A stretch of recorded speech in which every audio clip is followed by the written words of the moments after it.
تذكرت عبارة الإمام ابن تيمية: من قرأ القرآن بتدبر أورثه ذلك اليقين. اليقين بالله إذا ملأ صدرك وانتشر في داخلك فقد جعل الله لك من بين هموم الدنيا فرجا ومخرجا. إذا أعطى الله أبهر، وإذا رزق أدهش، وإذا نصر فلا غالب له لا إله إلا هو. سبحان الله العظيم. تأمل: رق عظمه واشتعل رأسه شيبا وبيض سواد شعره، إلا أن قلبه لا يعرف المشيب، لأن القلوب التي فيها اليقين هي القلوب التي لا تعرف الهرم، وهي القلوب التي تحوم حول عرش الله. إنما أشكو بثي وحزني إلى الله وأعلم من الله ما لا تعلمون. كلما استغثت بالله كلما رزقك الله وأعطاك فوق سؤلك. سبحان الله. في غزوة بدر وإذا برسول الله صلى الله عليه وعلى آله وسلم يسقط رداؤه من على كتفه، وأبو بكر ينظر إليه وقد ملأت الشفقة صدره: يا رسول الله كفاك مناشدة لربك. وإذا برسول الله يصعد بأدعيته إلى السماء: إذ تستغيثون ربكم فاستجاب لكم.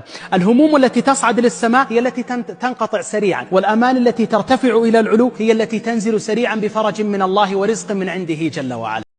المرأة الصالحة هي من جمعت بين صفتين ذكرتا في هذه الآية، وهما جماع صفات المرأة الصالحة. الأولى تتعلق بحق الله عليها، والثانية تتعلق بحق زوجها عليها.